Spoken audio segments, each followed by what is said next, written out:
El aire frío del pasillo del juzgado me golpeó la cara como una bofetada. En la mano, el teléfono pesaba más que los papeles de divorcio que acababa de firmar. Mis dedos temblaron al escribir el mensaje más corto y devastador de mi vida. Me divorcié. La respuesta de Álvaro llegó antes de que pudiera guardar el móvil. Bien, ya empecé. Sonreí por primera vez en meses. Una sonrisa amarga, llena de algo que ya no era dolor, sino anticipación, porque mientras yo firmaba el fin de mi matrimonio, mi hermano ponía en marcha una maquinaria que Diego ni siquiera podía imaginar. Demasiado tarde, mi querido exmarido, demasiado tarde, su arrogante familia, nunca supieron con quién se estaban metiendo. Pero vayamos al principio, o mejor dicho, a donde todo empezó a desmoronarse. Celia, cariño, ¿otra vez has usado el detergente equivocado? La voz de Carmen, mi suegra, atravesó la cocina como un cuchillo. Tenía esa habilidad especial para hacer que incluso un comentario sobre la colada sonara a condena a muerte.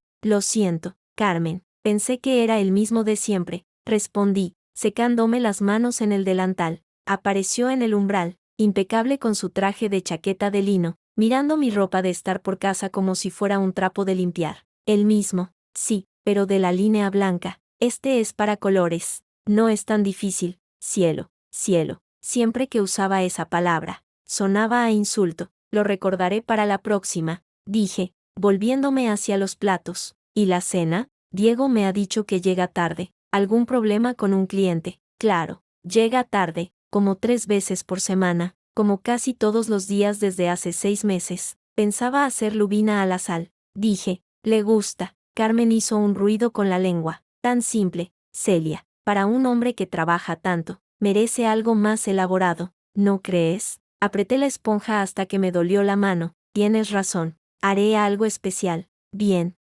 y el sábado, la comida familiar. No olvides el postre, la tarta de Santiago de la pastelería de la calle Serrano, ¿vale? La que haces tú, bueno, ya sabes. Sí, sabía. No estaba a la altura. Nada mío lo estaba. Cuando por fin se fue, dejando tras de sí un rastro de perfume caro y desdén, me dejé caer contra la encimera. El apartamento, tan moderno, tan luminoso, de pronto me pareció una cárcel con muebles de diseño y vistas a la calle Jorge Juan. Sonó el móvil. Álvaro, hermana, ¿respiras todavía o esa bruja te ha convertido en estatua de sal? No pude evitar reír. Estoy viva, a medias. ¿Dónde está el príncipe azul? Trabajando. O eso dice. Una pausa. Oía el tecleo de su ordenador al otro lado, siempre trabajando. Mi hermano, como había trabajado desde que tenía 19 años. Celia, escúchame. Voy a decirte algo y quiero que no te enfades. Eso nunca es bueno. He encargado un informe, parpadeé. ¿Un qué?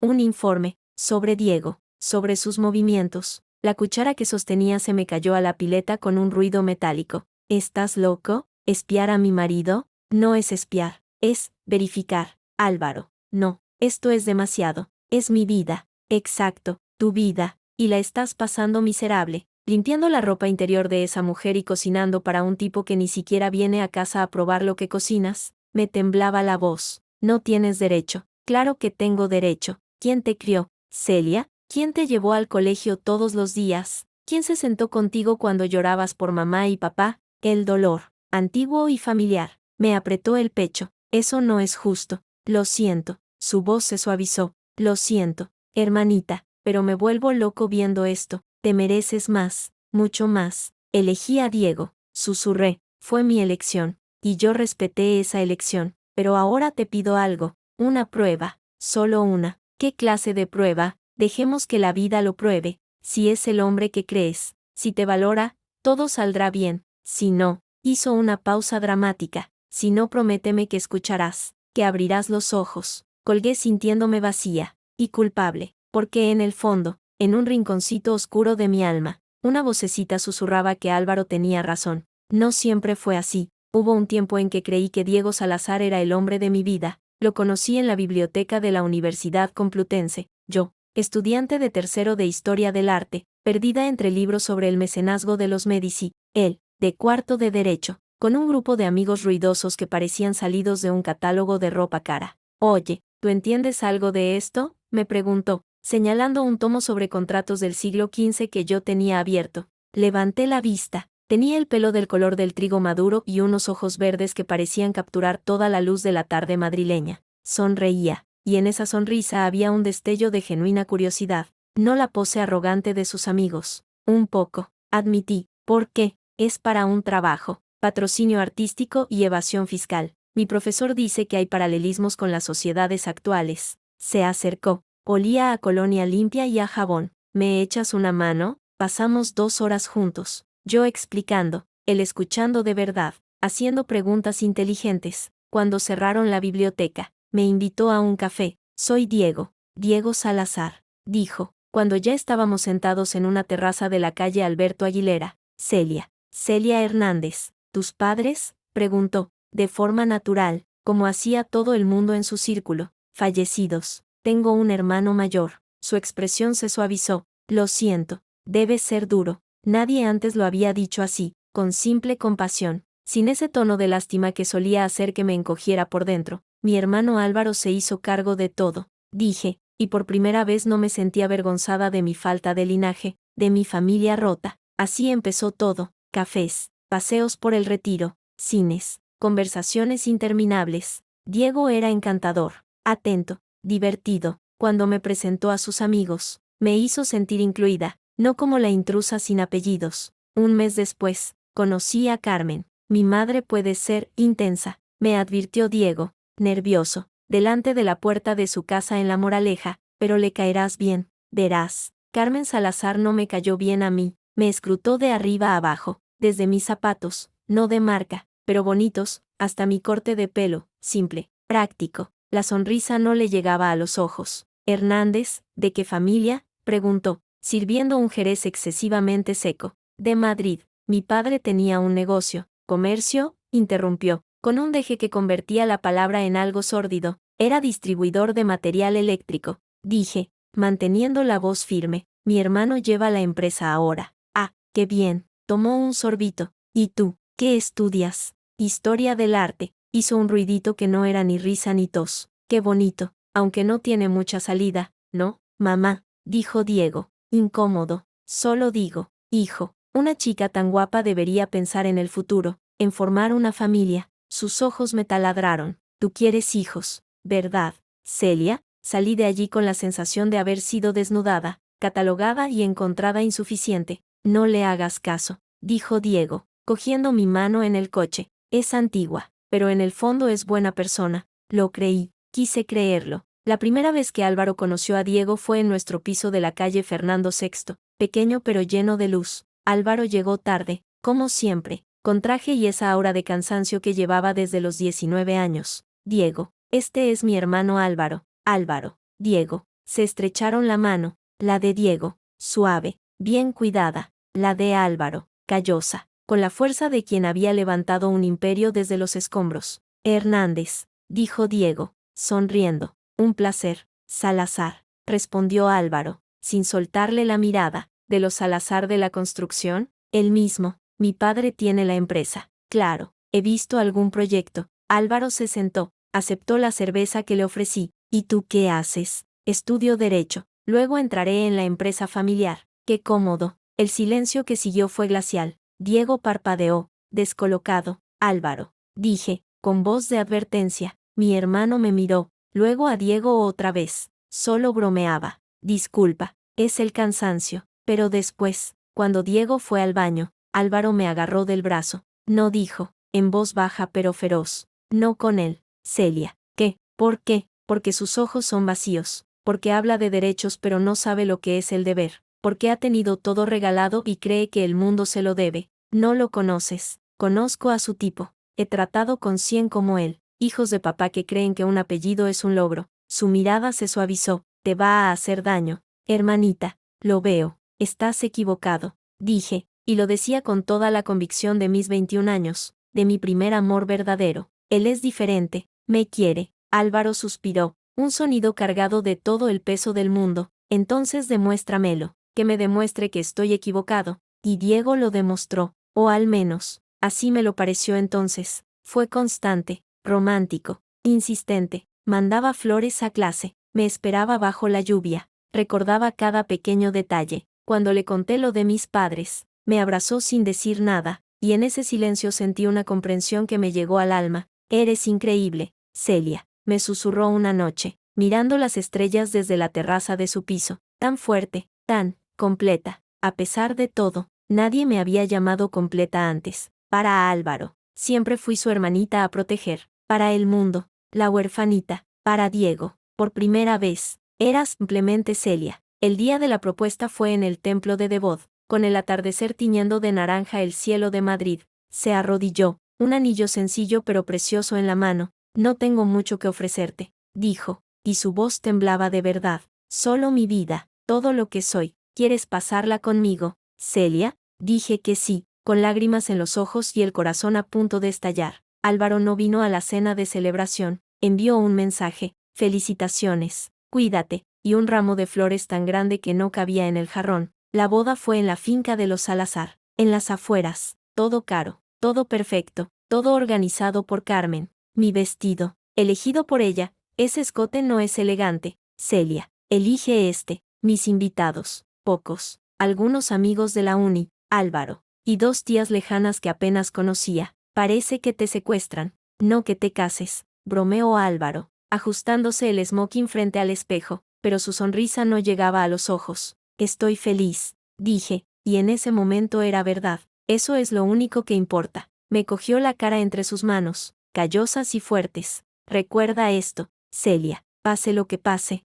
siempre, siempre tienes casa conmigo, no tienes que aguantar nada, ¿entendido? Asentí, emocionada. No lo necesitaré, Álvaro. Diego me quiere. Claro que sí, murmuró, pero cuando bajé por el pasillo, del brazo de mi hermano hacia el hombre que esperaba bajo el arco de flores, noté que la mano de Álvaro en la mía no era de alegría, sino de despedida. Los primeros meses fueron de ensueño, viaje de luna de miel a Italia, un apartamento bonito en el barrio de Salamanca, cenas románticas, regalos sorpresa. Diego entraba a trabajar con su padre, pero siempre estaba en casa a una hora razonable. Hacíamos planes, hablábamos de hijos, de un futuro brillante y compartido. Luego, lentamente, todo empezó a cambiar. Primero fueron las cenas de trabajo, luego los fines de semana imprescindibles con clientes, luego las críticas suaves, casi cariñosas. Cariño, ¿seguro que ese vestido te queda bien? ¿Te hace más ancha de caderas? ¿Otra vez pasta? Es que con el estrés de la oficina, necesito algo más sustancioso. Mi madre dice que deberíamos ir más a menudo a la finca. Se siente sola. Y yo, como una tonta, intentaba complacer. Cambié mi armario. Aprendí recetas complicadas. Pasé más y más tiempo con Carmen, escuchando sus lecciones sobre cómo ser una buena esposa Salazar. Una mujer de verdad sabe que su lugar es apoyar a su marido, decía, mientras yo le limpiaba la plata de la vitrina, sin estridencias, sin pretensiones. Sí, Carmen. Y los hijos, claro, un heredero. Diego necesita un hijo. Lo estamos intentando. Me miraba con esa sonrisa que no era sonrisa. Claro que sí, cielo. A tu edad, yo ya estaba embarazada de Diego. El golpe bajo llegó durante una de las comidas familiares mensuales. Toda la parentela Salazar reunida, tíos, primos, abuelas de mirada gélida, yo, sentada al final de la mesa, junto a los niños. Es increíble lo bien que se porta Celia, dijo Carmen, en voz lo suficientemente alta para que todos la oyeran, tan modosita, y pensar que cuando Diego nos dijo que se casaba con una chica, bueno, sin familia, todos nos preocupamos, pero mira, se ha adaptado de maravilla. El silencio fue absoluto, sentí las miradas de todos, como alfileres clavándose en mi piel. Mamá, dijo Diego, pero sin fuerza, casi como un suspiro. ¿Qué, hijo? Solo digo la verdad. Celia no tiene nada, pero tiene buen corazón, eso vale mucho, ¿verdad, cariño? Sonreí, con los labios tiesos, con los ojos llenos de lágrimas que no me atrevía a derramar. Por supuesto, Carmen, esa noche, en la cama, me atreví. ¿Podrías hablar con tu madre? Ese comentario de hoy fue humillante. Diego, que leía en su tablet, ni siquiera levantó la vista. ¿Qué comentario? Lo de que no tengo nada, lo de que me he adaptado, pero sí es verdad, dijo, como si fuera lo más obvio del mundo, y no lo dijo con mala intención. Es su manera de aceptarte. ¿Aceptarme? Me senté en la cama. Diego me trató como a una criada adoptada, como a una caridad. Por fin bajó la tablet. Tenía esa expresión que empezaba a conocer, una mezcla de fastidio y condescendencia. Celia, por favor, no empieces. Mi madre te quiere. Solo quiere ayudarte a integrarte. ¿Integrarme dónde? ¿En tu familia? Soy tu mujer. Ya estoy integrada, pues no lo parece cuando haces este tipo de escenas. Suspiró, se dio la vuelta y apagó la luz de su mesita. Estoy cansado. Hablamos mañana. Y allí me quedé, en la oscuridad, con el corazón hecho trizas. Por primera vez, la vocecita en mi cabeza sonó más fuerte. Álvaro tenía razón. Fue después de eso cuando empecé a notar los otros olores. No el perfume de Carmen, sino algo más dulce, más invasivo, en la ropa de Diego. Cuando le pregunté, se encogió de hombros. Debe ser el suavizante nuevo de la lavandería, o el perfume de mi secretaria. ¿Por qué? No sé. Huele diferente. Me miró, y por un instante vi algo en sus ojos. Una chispa de irritación, de culpa. Deja de buscar problemas donde no los hay, Celia. Tengo suficiente estrés en la oficina. El golpe final llegó 2 semanas después. Diego estaba en la ducha. Su móvil, encima de la cómoda, vibró. Un mensaje. No quise mirar. De verdad que no quise, pero estaba allí, en la pantalla, sin necesidad de desbloquear nada. Anoche fue increíble. ¿Quedamos hoy? Incrédulo, congelado. Luego, una calma extraña, gélida, se apoderó de mí. Cogí el móvil. No había más mensajes, al menos no visibles, pero al lado, medio escondida bajo un pañuelo, había una nota de bar, el rincón de Jerez, y en la esquina, un labial rojo, intenso, marcando una V. La puerta del baño se abrió. Diego salió, envuelto en vapor y una toalla. ¿Qué miras?, preguntó, y entonces vio su móvil en mi mano. Su expresión cambió, rápidamente, demasiado rápido. Oye, ¿qué haces? ¿Quién es V?, pregunté, y mi voz sonó extraña, plana, como si fuera de otra. ¿Qué? El mensaje. Anoche fue increíble. Levanté la nota. ¿Y esto? ¿El rincón de Jerez? Por un segundo, solo un segundo, vi el pánico en sus ojos. Luego, la máscara descendió, la máscara del marido ofendido, del hombre injustamente acusado. ¿Me estás espiando? ¿De verdad? Celia cogió el móvil. La nota. Es Victoria, la nueva abogada de la empresa. Estuvimos ayer con unos clientes, en ese bar. Firmaron un contrato. Todos usaron esa barra de labios. Fue una tontería. Sopló, pasándose una mano por el pelo. Dios, no puedo creerlo. ¿Tan poca confianza tienes en mí? La duda, esa traidora. Empezó a corroerme. Estaba exagerando. Era todo una tontería. Como él decía, el mensaje, del grupo de WhatsApp del equipo. Por Dios, Celia, míralo si no me crees. Me tendió el móvil, desbloqueado, y allí estaba, un grupo llamado Proyecto Junco. El último mensaje, de Victoria. Anoche fue increíble. Equipo, ¿quedamos hoy para celebrar? Varias respuestas, incluida una de Diego. Allí estaré. Me sentí idiota, pequeña, paranoica. Lo siento, murmuré, las lágrimas por fin brotando. Es que, últimamente estás tan distante. ¿Y tu madre? Y lo de la comida. Me abrazó, su pecho, húmedo todavía, me envolvió, olía a su gel de baño. A él. Lo sé, cariño, lo sé, he estado ocupado, pero te quiero, solo a ti, ¿vale? Asentí contra su pecho. Vale, y en cuanto a mi madre, hablaré con ella, te lo prometo. No lo hizo, por supuesto, y yo, como una tonta, quise creerle, quise aferrarme a los pedazos del sueño que se me escapaba entre los dedos. Esa noche, mientras él roncaba suavemente a mi lado, me levanté y fui al salón. Miré por la ventana el Madrid nocturno, las luces de la ciudad que una vez me pareció llena de promesas, y entonces, por primera vez, permití que el pensamiento más peligroso, el más liberador, cruzara mi mente. ¿Y si me voy? Sonó el móvil, un mensaje de Álvaro, como si me hubiera leído el pensamiento. ¿Todo bien, hermanita? Mis dedos volaron sobre la pantalla. No, nada bien. La respuesta llegó al instante. ¿Quieres que vaya? Miré hacia el dormitorio, hacia la puerta tras la cual dormía el hombre con el que había prometido compartir mi vida, el hombre que ya no reconocía, o quizás, que nunca había conocido. No escribí, no todavía. ¿Cuándo? Respiré hondo. El aire entró en mis pulmones como si fuera la primera bocanada de oxígeno tras meses de ahogo. Pronto, respondí, muy pronto, y supe, con una certeza que me heló la sangre y, al mismo tiempo, me calentó el alma, que algo había terminado, y que algo terrible y glorioso, estaba a punto de comenzar. Los días siguientes al descubrimiento del mensaje y la nota de bar se convirtieron en un extraño baile, yo, fingiendo creer la explicación de Diego, él, fingiendo que mi sospecha había sido una tontería pasajera, pero algo se había roto, y ambos lo sabíamos, aunque nadie lo dijera en voz alta. Carmen, como si hubiera olido la debilidad en el aire, redobló sus esfuerzos. Celia, cariño, he pensado que deberías venir a la casa 3 veces por semana, no solo los miércoles, anunció por teléfono una mañana,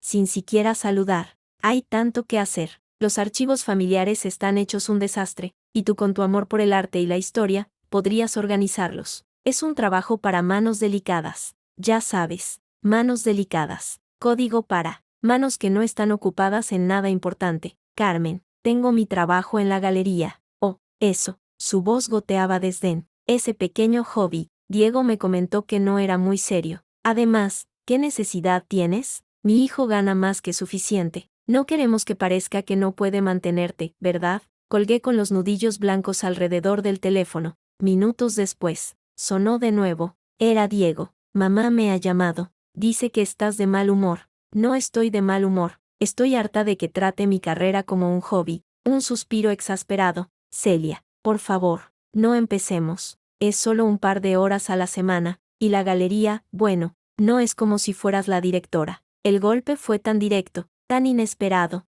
que me dejó sin aire. ¿Qué quieres decir? Que tienes un puesto de becaria. Básicamente, mamá tiene razón. No es serio. Y con lo que ganas, no cubre ni los gastos de transporte. Ahí estaba, la verdad, desnuda y cruel. Para ellos, mi trabajo, mi pasión, mi independencia, era un capricho, un juego de niña pobre que intentaba sentirse importante. Esa tarde, en la galería de la calle Claudio Coello, me costó concentrarme. Mi jefa, doña Elvira, una mujer de 60 años con ojos de halcón, se acercó. Celia, ¿estás bien? Llevas toda la tarde mirando el mismo catálogo sin verlo. Lo siento, doña Elvira, es cosas de casa. Ella asintió, comprensiva. Los maridos, a veces son como niños malcriados. Se sentó frente a mí. Escucha, tengo un proyecto, una exposición de mujeres artistas olvidadas del siglo XX. Necesito a alguien con criterio y sensibilidad para la investigación. ¿Te interesaría llevarlo? El corazón me dio un vuelco. Era la oportunidad que había esperado desde que entré. ¿En serio? En serio. Pero es un trabajo duro, muchas horas.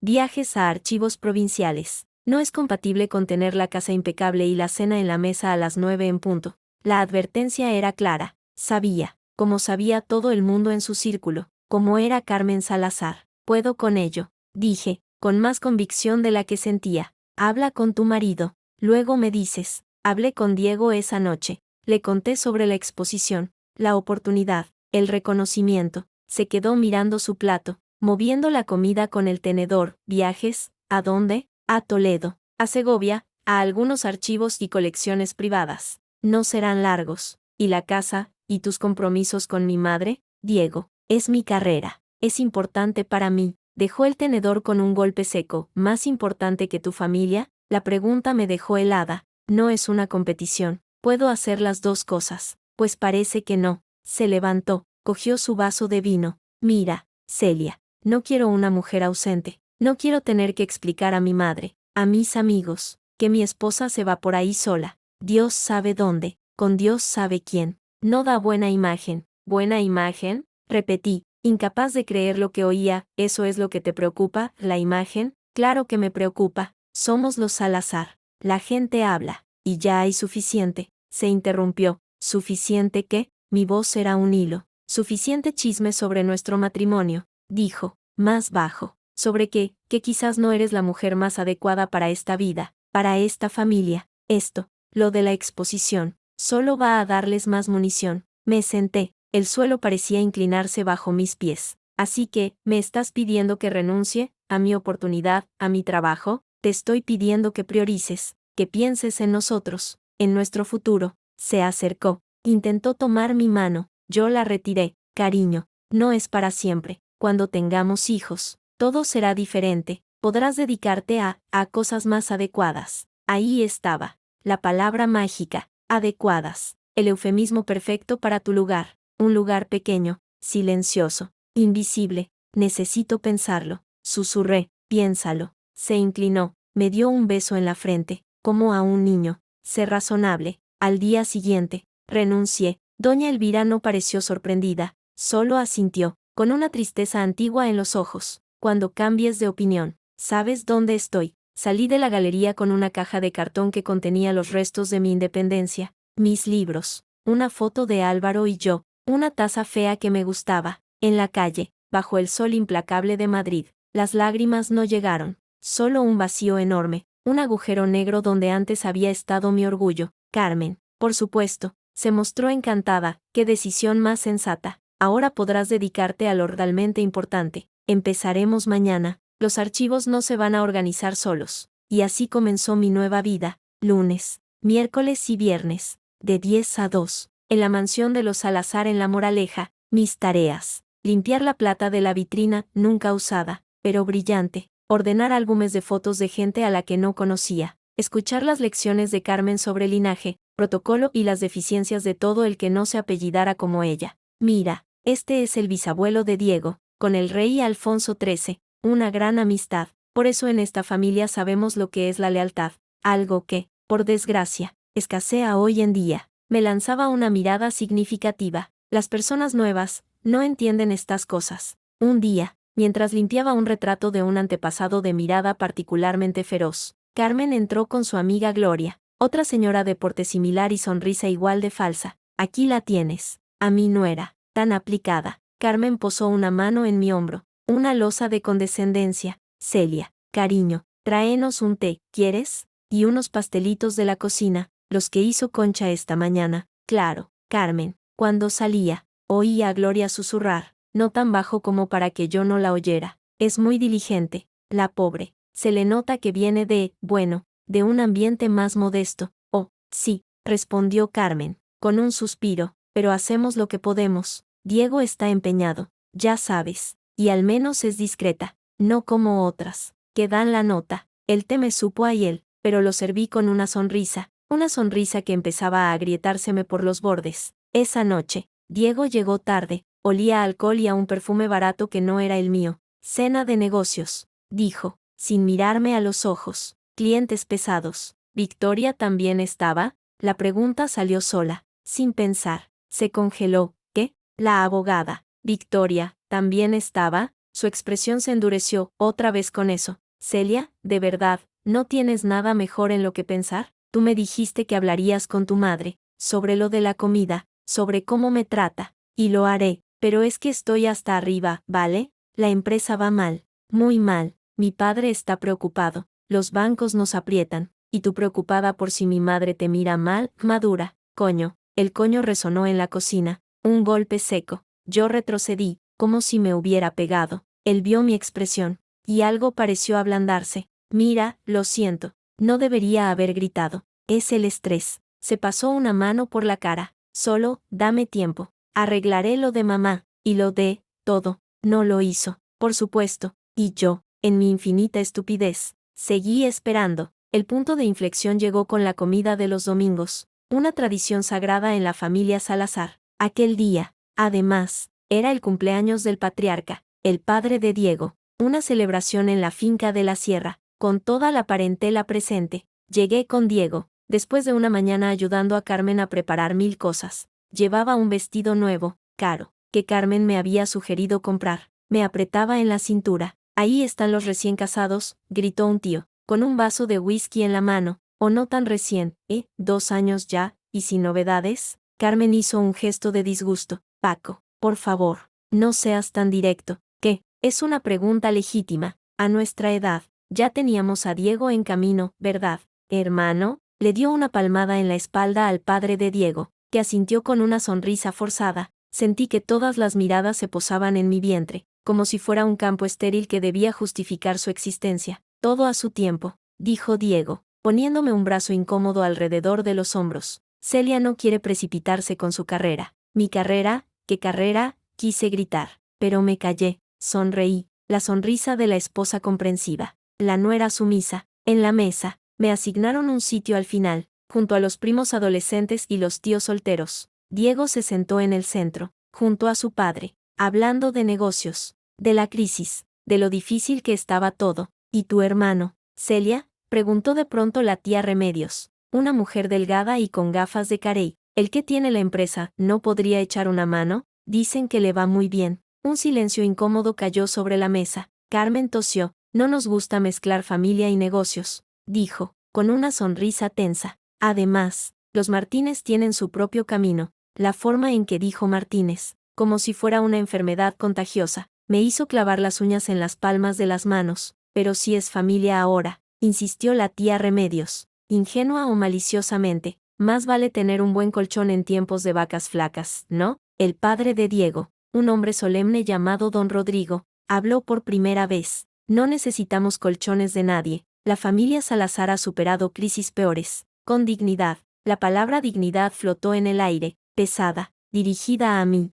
a mi familia, a mi hermano, que había construido su imperio desde la nada mientras ellos vivían de las rentas de un apellido. Por supuesto, murmuré, bajando la mirada a mi plato. Después del postre, mientras los hombres tomaban brandy en el salón y las mujeres tomaban café en el porche, Carmen me hizo una seña. Celia, cariño, ayúdame a llevar los regalos al estudio de don Rodrigo, ¿quieres? Recogí varios paquetes elegantes y la seguí por el pasillo largo, adornado con retratos de antepasados de mirada severa. Al pasar frente a una puerta entreabierta, oí voces, la de Diego y la de su padre. No entiendo por qué no le pides ayuda a su hermano. Hijo, las cosas están feas. Ese préstamo que conseguiste no es suficiente. No puedo, padre. Álvaro Martínez me desprecia. Y además, no quiero deberle nada. ¿Desprecio o envidia? Al fin y al cabo, nosotros tenemos lo que el dinero no puede comprar. Linaje. Él es un advenedizo, un nuevo rico. Sí, pero un nuevo rico con contactos en el ministerio, con influencia. Si quisiera, podría abrirnos puertas. Y su hermana, no puede ella.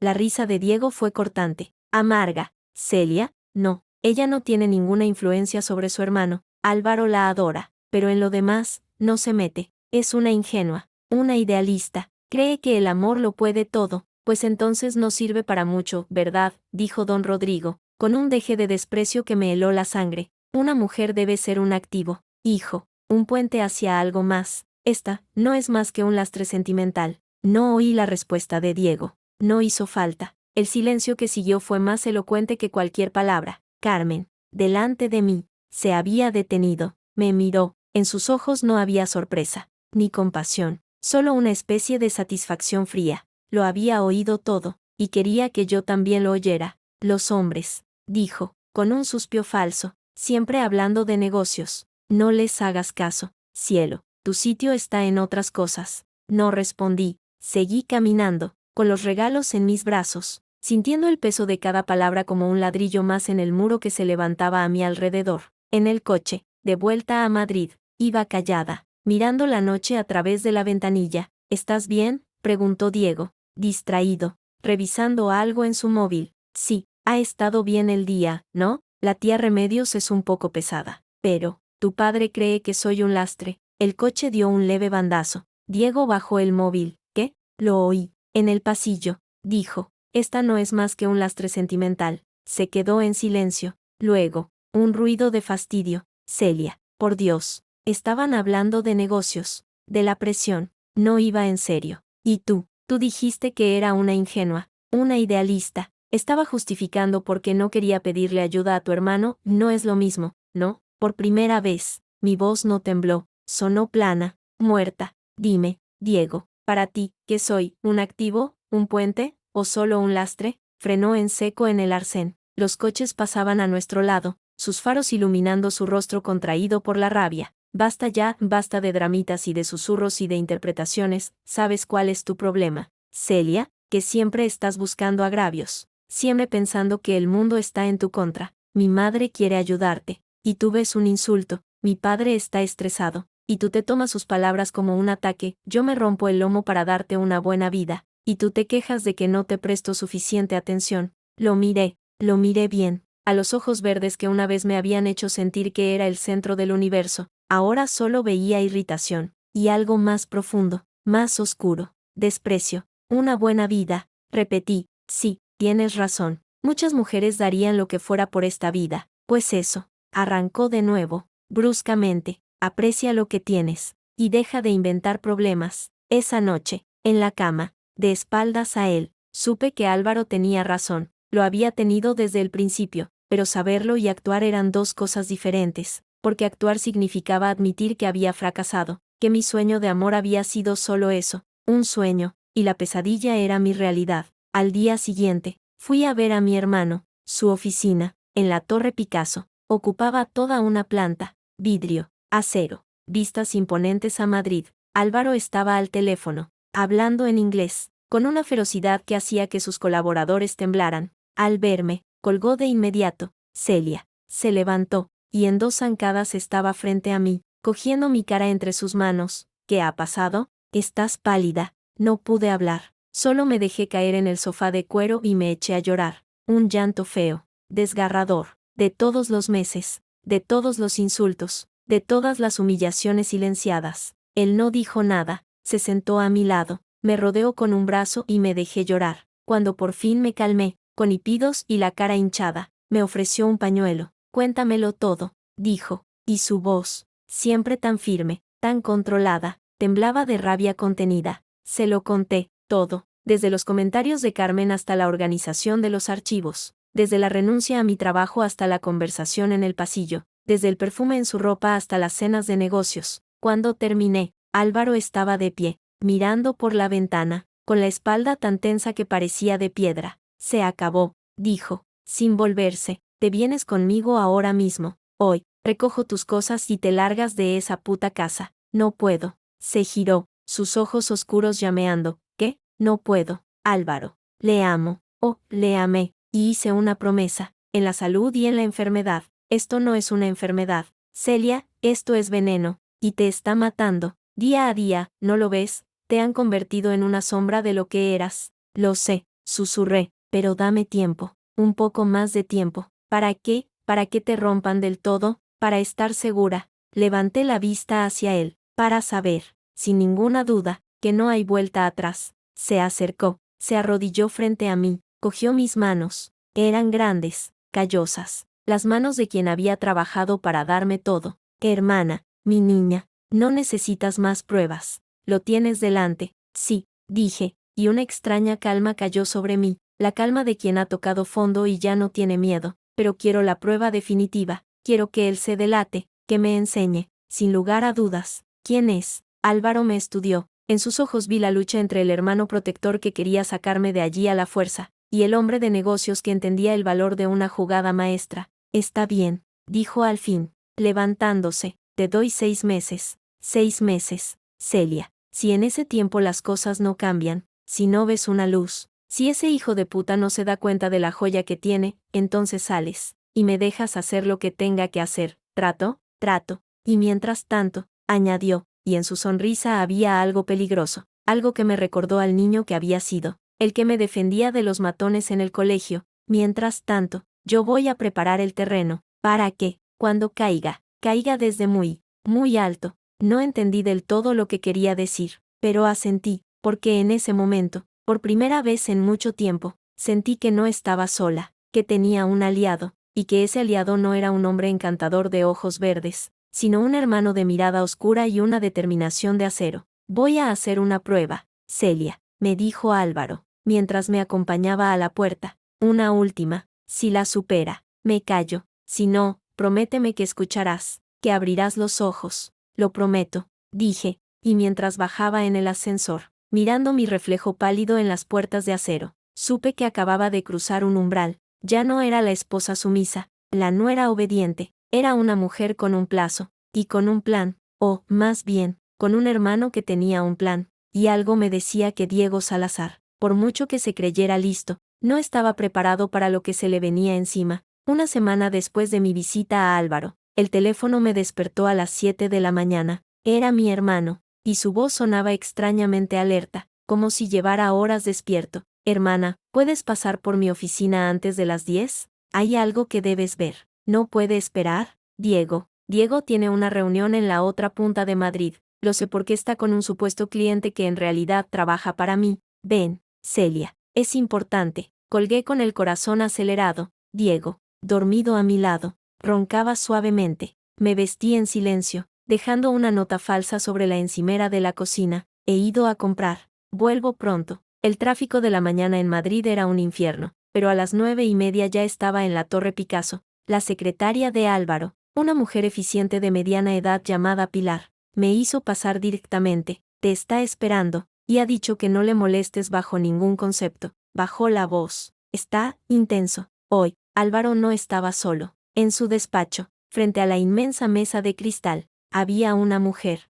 alta, de pelo castaño cortado a la perfección, con un traje pantalón de un azul marino que gritaba dinero y poder. Se levantó cuando entré, y su sonrisa era profesional, impecable, y no llegaba a sus ojos grises. Celia, esta es Victoria Lacalle. Victoria, mi hermana Celia. Un honor, dijo Victoria, estrechándome la mano. Su apretón fue firme. Seguro, tu hermano me ha hablado mucho de ti. Me senté, confundida. ¿Qué pasa aquí? Álvaro se sentó al borde de su mesa, mirándonos a las dos. Victoria es abogada, de las mejores, trabaja para una firma de Luxemburgo, o eso creen todos. Hizo una pausa. En realidad, trabaja para mí. Victoria asintió, seria. Llevo 3 años en nómina de tu hermano, Celia. Mi trabajo es infiltrarme en empresas con problemas, evaluar su salud real y, si es necesario, aplicar presión en los puntos débiles. Un hielo se me formó en el estómago. ¿Y qué tiene que ver eso conmigo? Álvaro cruzó los brazos.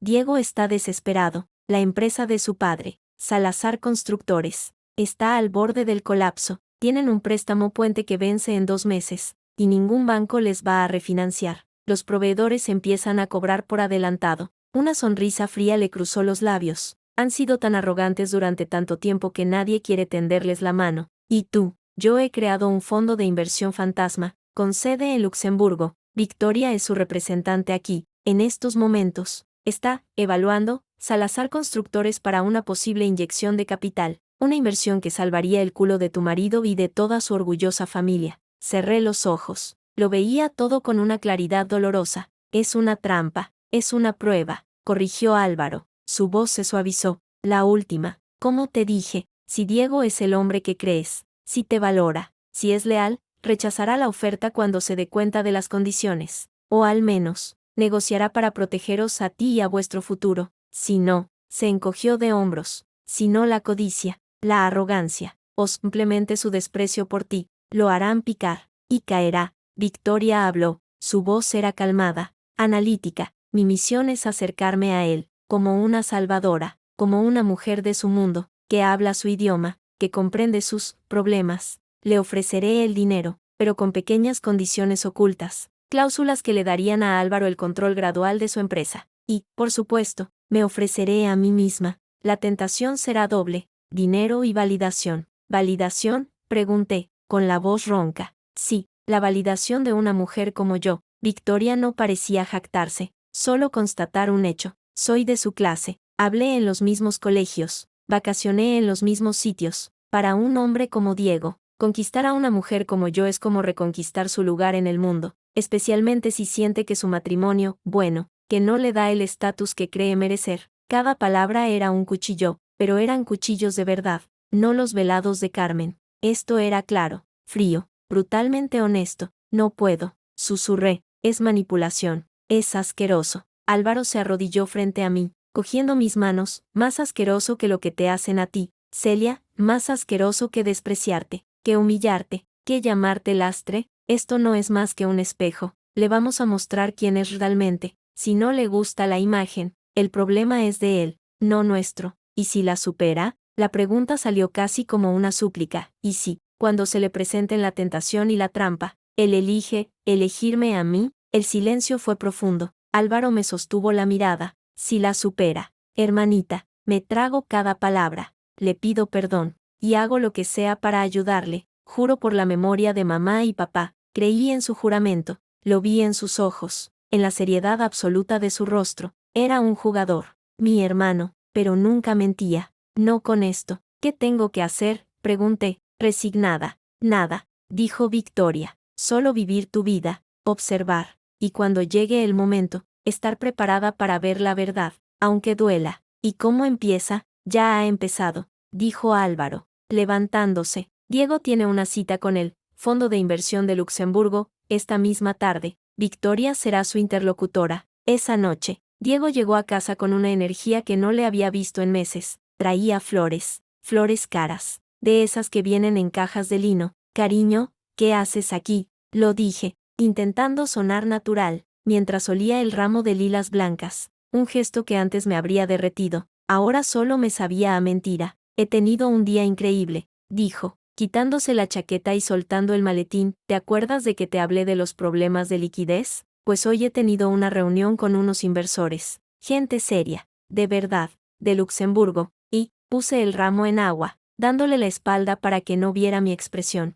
Y hay posibilidades, buenas posibilidades. Su representante, una abogada, Victoria, se llama, es brillante, ha entendido el potencial de la empresa al instante, no como esos bancos cagados que solo ven números. El elogio salió de sus labios con una facilidad que me dolió. Nunca me había descrito a mí, o a mi trabajo, con esa admiración. Me alegro, dije, secándome las manos. ¿Y qué condiciones ponen? Las típicas. Participación minoritaria, un puesto en el consejo, nada del otro mundo. Lo importante es el capital. Sería nuestro salvavidas. Se acercó, me rodeó la cintura. ¿Lo ves, Celia? Todo va a mejorar, te lo prometo. Cuando esto se solucione, tendremos más tiempo. Haremos ese viaje a Italia que tanto querías. Y lo de los hijos. Su promesa, que antes habría sido música, ahora sonaba a moneda de cambio. Aguanta un poco más, y te daré migajas de atención. Suena bien, murmuré, liberándome de su abrazo con la excusa de remover la cazuela. Tu madre llamó hoy, quiere que vaya mañana, hay más archivos. Vi el fastidio pasar por su rostro, pero se lo tragó rápido. Ve, si quieres, pero no dejes que te agobie, pronto no tendrás que hacer esas cosas. No, o simplemente las haré en una casa más grande. Con una sonrisa más falsa, la trampa de Álvaro se desarrolló con la precisión de un reloj suizo. Victoria se convirtió en una presencia constante en la vida profesional de Diego, reuniones de seguimiento, cócteles de networking, cenas con posibles socios. Diego hablaba de ella a menudo, demasiado a menudo. Hoy Victoria me presentó a un tipo de la Junta de Urbanismo. Increíble los contactos que tiene. ¿Sabías que Victoria estudió en Harvard? Esa mujer no tiene techo. Victoria cree que deberíamos diversificar. Tiene una visión estratégica espectacular. Cada mención era un alfiler, pero yo observaba, como me habían dicho, y lo que veía me entristecía más de lo que me enfurecía, porque no era solo admiración profesional, era el brillo en sus ojos, la forma en que se arreglaba más cuando sabía que iba a verla, el olor de su colonia nueva, más fuerte, más invasivo. Carmen, por su parte, olía la sangre en el agua. Una tarde, mientras ayudaba a doblar unas sábanas de hilo que costaban más que mi sueldo mensual de la galería, me lanzó una mirada de reojo. Diego parece más animado, ¿no? Ese asunto de los inversores le ha sentado bien, aunque esa abogada, Victoria, ¿tú la conoces? No, solo de oídas.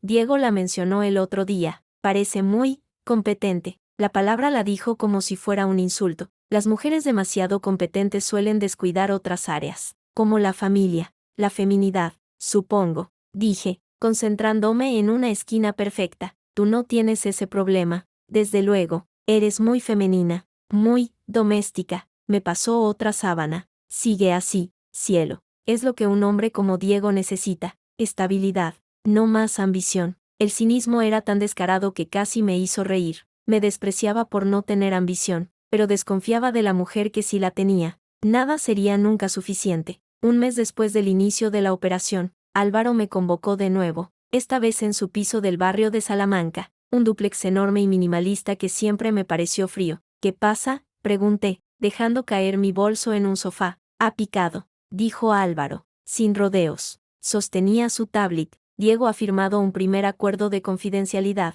y anoche cenó con Victoria, solo los dos, en el Sant Celoni, el restaurante más caro de Madrid, el lugar al que yo le había pedido ir para nuestro aniversario y él había dicho que no era nuestro estilo. Y tengo fotos. Me tendió la tablet. No quería mirar, pero lo hice. Era una foto de mala calidad, tomada desde lejos, pero se les veía claramente, en una mesa en un rincón íntimo, Diego, inclinado hacia adelante, sonriendo esa sonrisa amplia y encantadora que ya no me dedicaba a mí, Victoria, escuchando, con una media sonrisa en los labios, jugueteando con la copa de vino. No había contacto físico, no lo necesitaba. La intimidad de la escena era palpable, Podría ser una cena de trabajo, dije, aunque mi voz sonaba débil, incluso para mis propios oídos. A las 11 de la noche, en el Sant Celoni, sin papeles a la vista, Álvaro arqueó una ceja. Vamos, Celia, ¿qué quieres que haga? Estallé, de pie, que entre ahora mismo y le grite, eso es lo que quieres, ¿verdad?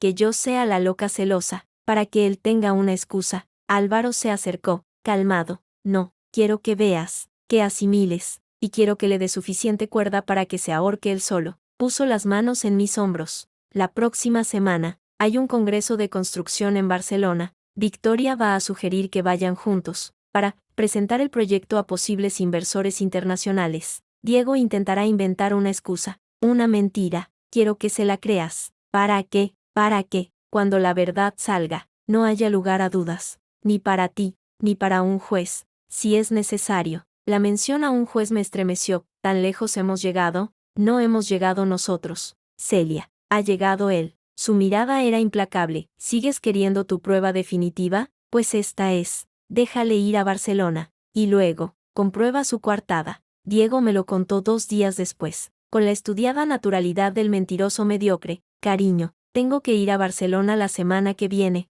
Ese congreso del que te hablé es muy importante. Podría salir el contacto con unos fondos de Emiratos. ¿Cuánto tiempo? Pregunté, mirando fijamente mi taza de café. 3 días. Lunes a miércoles. Una tontería. Te traeré algo bonito. Se acercó para besarme en la mejilla. Yo me quedé quieta. ¿Vas solo? Un microsegundo de vacilación. No irá parte del equipo. Y la representante de los inversores. Para presentar el proyecto. Victoria. La abogada. Es lo lógico. Claro, lo lógico. Esa noche, llamé a Álvaro. Voy a necesitar la dirección del hotel donde se va a alojar. Y el nombre bajo el que hará la reserva. Una pausa. ¿Estás segura? Nunca he estado tan segura de nada en mi vida. La información llegó por un mensaje anónimo. Hotel Arts Barcelona. Suite con vistas al mar. Reserva a nombre de Diego Salazar. Y, en la misma confirmación, abajo, en letra más pequeña, 2 personas. El lunes por la mañana, lo ayudé a hacer la maleta, como la esposa perfecta.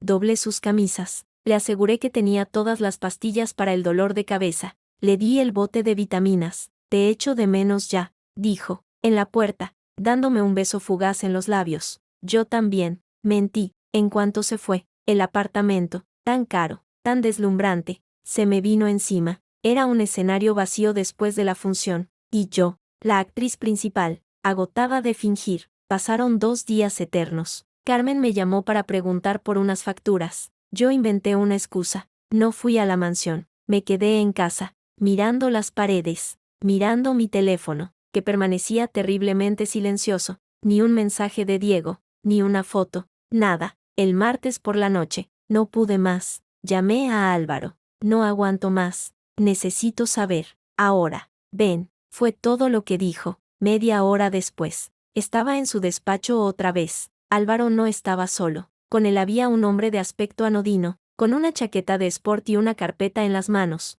Celia. Este es Marcos. Es discreto. Investigador privado, aclaró Marcos. Sin más, abrió la carpeta y sacó una serie de fotografías. A color. Nítidas. Imposibles de negar. Allí estaban, en la terraza de la suite, con el mar de fondo, desayunando, Diego, en Albornoz. Victoria, con un camisón de seda, riendo, con la cabeza echada hacia atrás. Otra, besándose en el ascensor. Otra, entrando en la habitación, su brazo alrededor de su cintura. El mundo se detuvo. No hubo gritos, no hubo lágrimas. Solo un silencio enorme, un vacío que lo absorbía todo. El dolor, la rabia, la traición. Era como si mi corazón, después de tanto golpe, hubiera desarrollado una capa de hielo impermeable. ¿Quieres más?, preguntó Marcos, con voz neutral. No dije, mi propia voz me sonó extraña, como si viniera de muy lejos. Es suficiente. Álvaro despidió a Marcos con un gesto.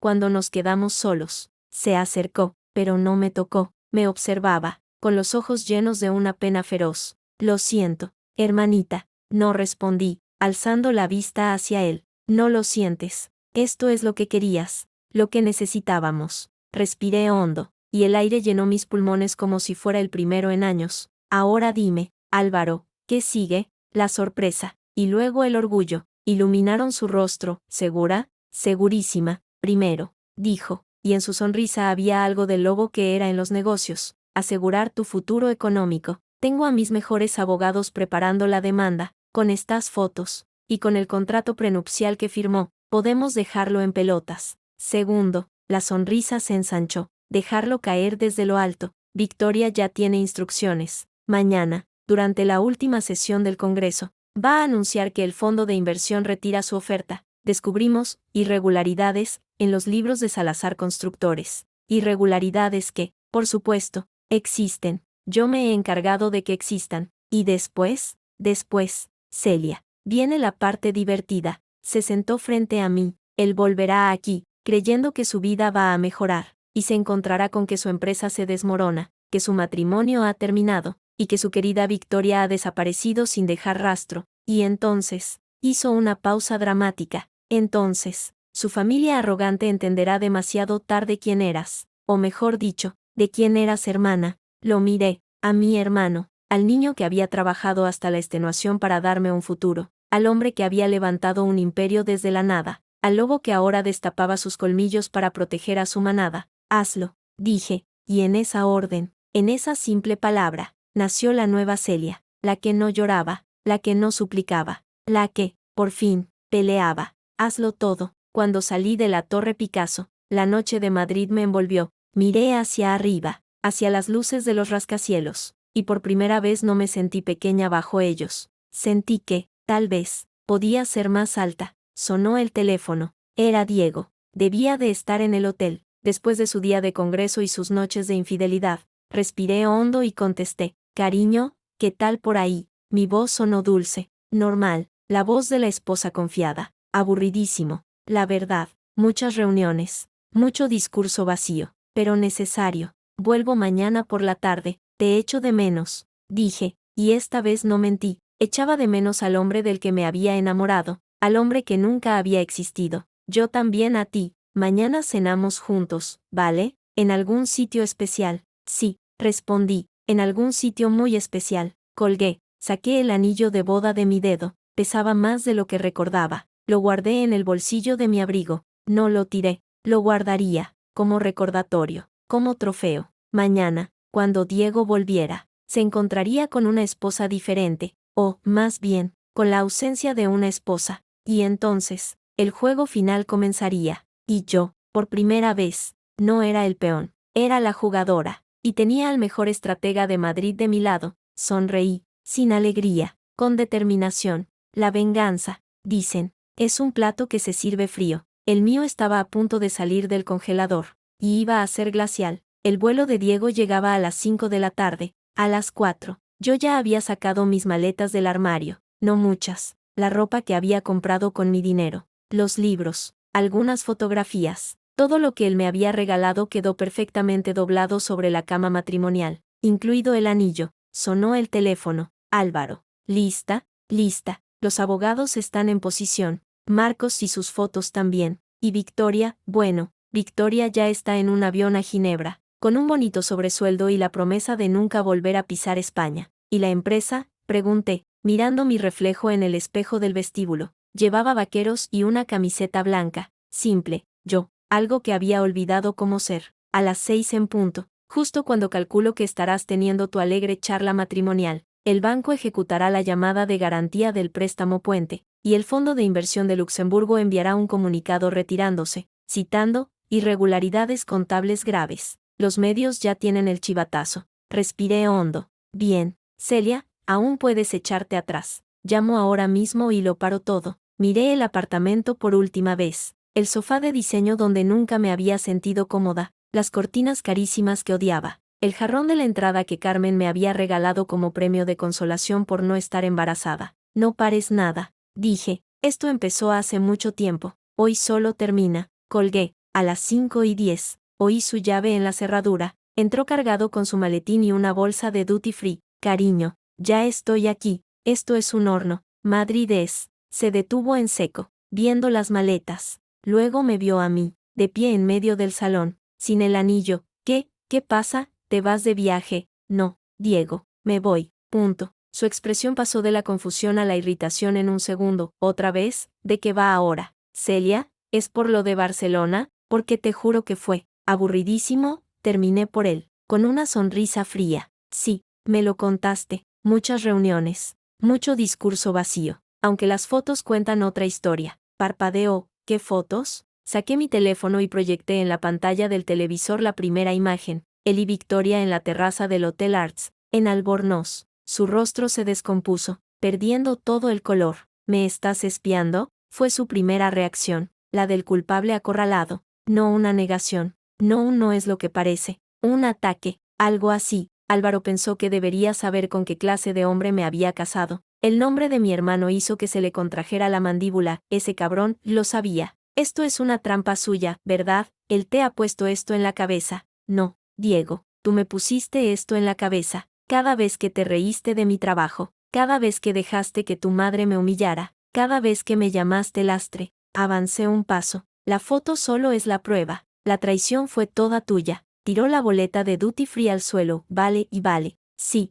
fue un error. Una tontería. Ella no significa nada. Celia, te lo juro. Fue la presión, la empresa, el estrés. Me estaba ahogando y tú no estabas ahí. El giro fue magistral. De acusado a víctima. Siempre el mismo patrón. Ah, claro. Culpa mía. Siempre culpa mía. Saqué de mi bolso un sobre grueso y lo tiré sobre la mesa de centro. Papeles de divorcio. Ya están firmados por mi parte, y por los de mi abogado, y por los de Álvaro, que, por cierto, es ahora el principal acreedor de tu empresa. Él palideció aún más. ¿Qué? A las 6. El banco ejecuta la llamada de garantía. Tú, Salvadora, Victoria y su fondo de inversión han retirado la oferta, alegando que encontraron graves irregularidades en tus cuentas. Irregularidades que, curiosamente, aparecieron justo después de que tu padre desviara fondos a una cuenta en Andorra el año pasado. Cosas de esas que investigan Hacienda y la Interpol. Diego se desplomó en el sofá, como si le hubieran cortado las piernas. No, no puede ser. Sí puede. Y es.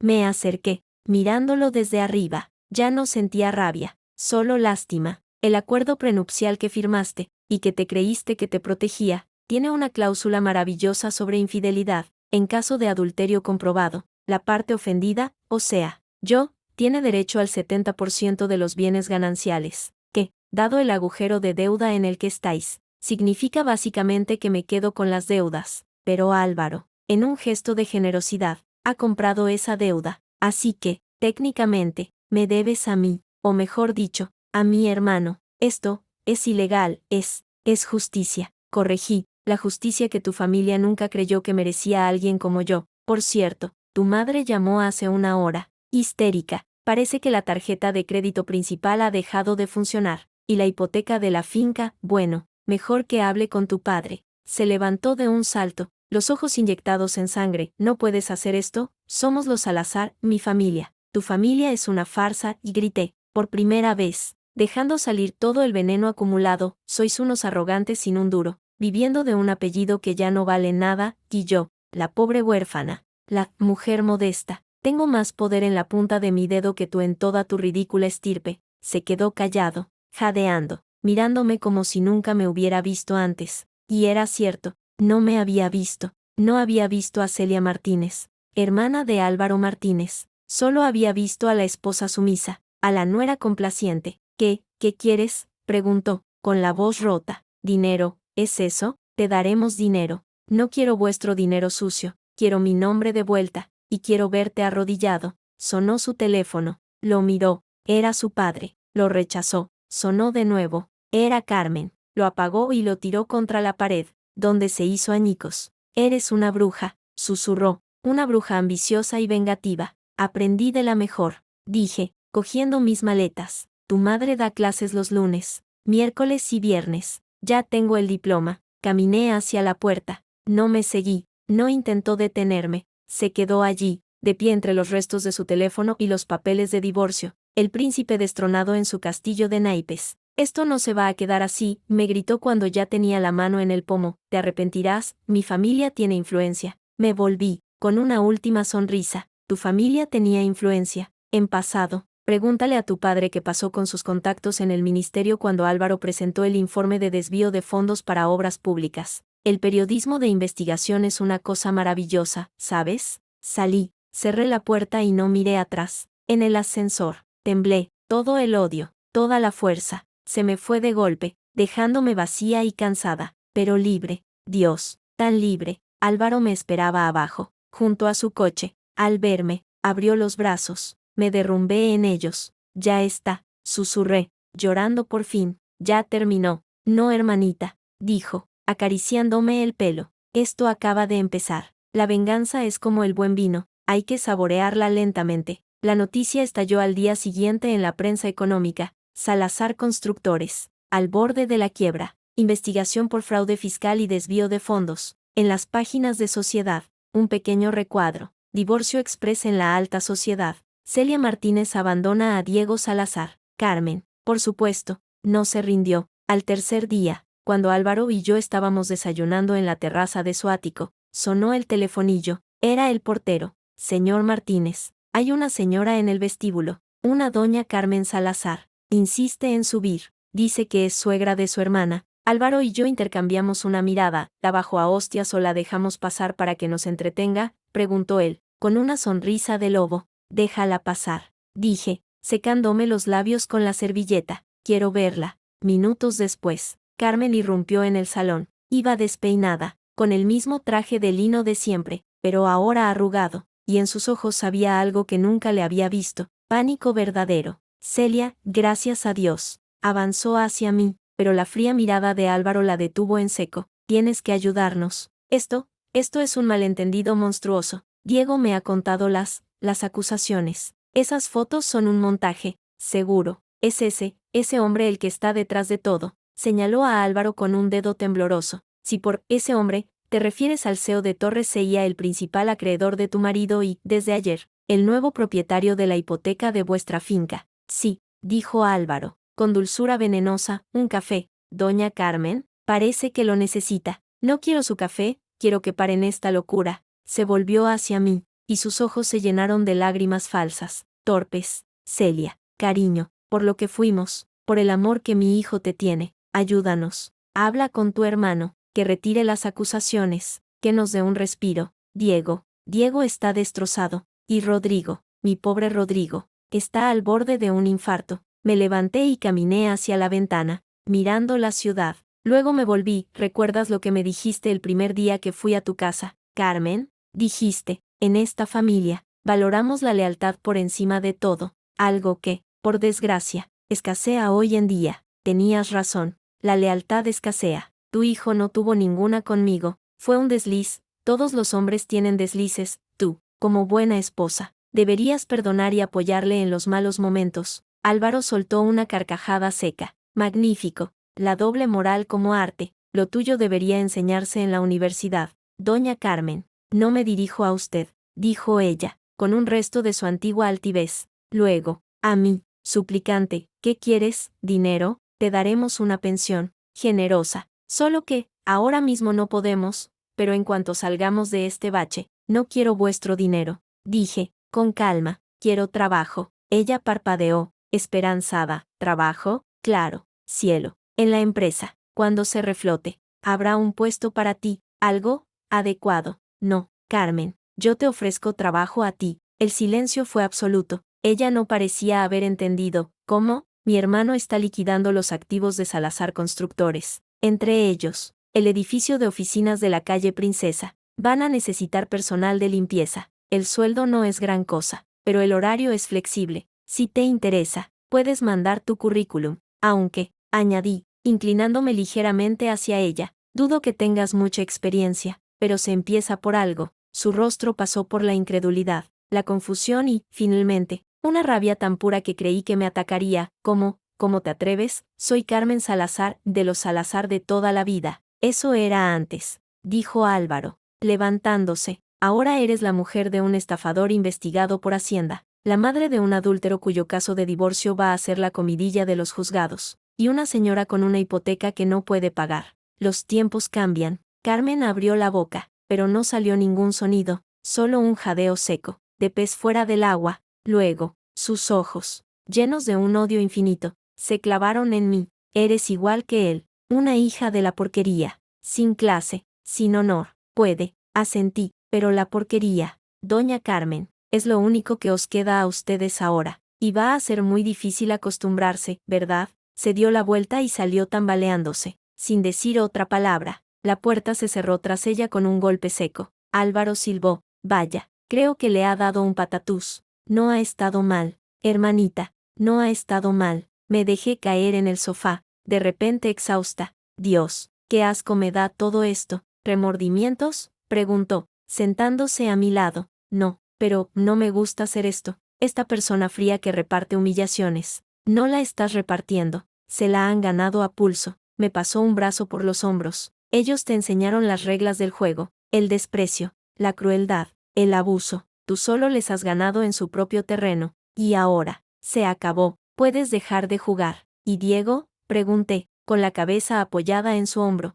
Diego está acabado, sin un duro, con el apellido manchado, y con la mitad de Madrid riéndose de él por lo de las fotos. Va a tener que buscarse un trabajo de verdad, o irse a otra parte, pero ya no es tu problema. Hizo una pausa. A menos que quieras seguir asusándolo. No dije, y lo decía en serio. No quiero pensar más en él. Quiero, no sé, respirar. Averiguar quién soy sin todo esto, pues es tu momento. Se levantó y fue a su escritorio, de donde sacó un sobre grande. De hecho, he aquí tu primera oportunidad. Doña Elvira, de la galería, me llamó. Parece que el proyecto de las mujeres artistas olvidadas sigue sobre la mesa, y quiere que lo dirijas tú, a tiempo completo, con un presupuesto decente y tu nombre en el catálogo. Cogí el sobre con manos temblorosas. Dentro había una carta de compromiso y un primer cheque de adelanto. ¿Cómo? Le conté una versión editada de la verdad. Dijo que siempre supo que eras demasiado lista para ese idiota, y que una mujer que sobrevive a Carmen Salazar puede con cualquier cosa. Sonrió. Tienes cita con ella mañana a las 11, si quieres. Miré el cheque. La cifra era más de lo que había ganado en un año.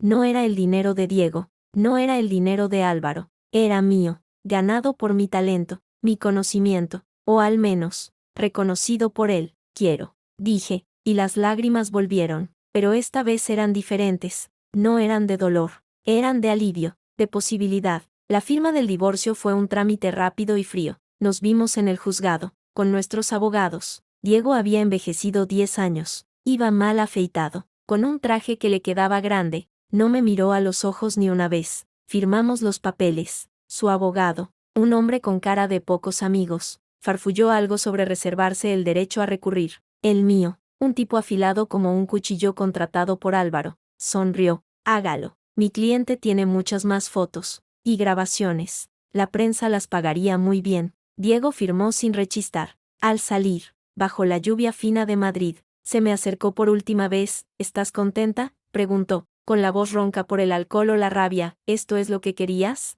Verme en la miseria. Lo miré. Ya no sentía nada, ni amor, ni odio. Era un extraño. No, Diego, lo que yo quería era un marido. Tú querías una sirvienta con derecho a roce. Cada uno tenemos lo que merecemos. Subí al coche de Álvaro, que esperaba en doble fila, mientras nos alejábamos. Vi su figura encogida bajo la lluvia, mirando cómo se iba su vida por el desagüe. No sentí alegría, solo un inmenso, profundo cansancio, y, en algún lugar muy hondo, el primer y tímido brote de paz. ¿A dónde quieres ir?, preguntó Álvaro. Podemos celebrarlo, cenar en algún sitio carísimo y ponerlo en la cuenta de Diego. No, dije, sonriendo por primera vez en mucho tiempo de verdad. A casa, a tu casa, y pedir una pizza, de las malas, con piña, para escándalo de medio Madrid. Álvaro rió, una carcajada franca y libre. Esa es mi hermana, bienvenida de vuelta, Celia. Mientras Madrid pasaba por la ventanilla, gris y hermoso, supe que el capítulo más oscuro de mi vida había terminado, y el siguiente, aunque incierto, sería mío, solo mío, y esa era la mayor victoria de todas. La mañana del juicio de divorcio definitivo amaneció con un cielo de Madrid despejado y gélido. Me vestí con un traje pantalón negro sencillo, zapatos bajos, el pelo recogido en un moño severo. No iba a parecer la esposa doliente, iba a parecer la mujer que tenía la razón, y la ley. De su lado, Álvaro me esperaba abajo, junto a su Bentley. Al verme, silbó bajito. Vas a dar miedo, hermanita. Me encanta. No quiero dar miedo, quiero que termine de una vez. Durante el trayecto, me repasó los últimos detalles. Los papeles están todos, las fotos, las transcripciones de las llamadas de Diego a Victoria, los extractos bancarios que muestran sus gastos en hoteles, y la joya de la corona. ¿Qué joya? Sacó otro dossier, más delgado. La investigación sobre la muerte de nuestros padres. El aire se me atascó en los pulmones. ¿Qué? No era el momento, Celia. Pero ahora sí, cuando los Salazar intenten jugar sucio, esto será nuestro as bajo la manga, o mejor dicho, nuestra bomba. Antes de que pudiera preguntar más, llegamos. El juzgado de primera instancia número 32, en la calle General Castaños. Había prensa, no mucha, pero suficiente. Álvaro, con una sonrisa de depredador, me susurró, un pequeño filtrado a un par de amiguetes. Que el mundo sepa de qué pie cojea la noble familia Salazar. Los Salazar ya estaban dentro. Diego, pálido y con ojeras, flanqueado por su padre, don Rodrigo, que parecía haber encogido una talla, y su abogado, un hombre de gesto adusto. Carmen no estaba. Eso me sorprendió. El juez, una mujer de unos 50 años con gafas y mirada implacable, dio comienzo a la vista. Todo fue rápido, seco. Mi abogado, el señor Montes, presentó la demanda por divorcio de mutuo acuerdo, pero con la causa de adulterio como agravante. Presentamos como prueba a estas fotografías, obtenidas legalmente, que muestran al demandado, Diego Salazar Castro, en actitud íntima con una tercera persona durante su matrimonio. Don Rodrigo cerró los ojos. Diego miraba la mesa, la mandíbula apretada. El abogado de Diego, un tal señor Lombilla, saltó. Protestamos, señoría. Esas fotografías son una violación de la intimidad obtenida mediante investigación privada contratada por la parte demandante, con pleno conocimiento de la posible infracción, y aceptando las consecuencias, cortó Montes, con una sonrisa. Mi cliente está dispuesta a asumir cualquier sanción por esa obtención. Lo que no puede asumir es seguir un día más casada con un hombre que le es infiel. Las fotos son admisibles como prueba en este tipo de procedimientos, y usted lo sabe. El juez estudió las fotos, con expresión inexpresiva, luego asintió. Admitidas. Proceda. Montes desplegó el resto: facturas de hoteles, mensajes, testimonios de empleados del Hotel Arts.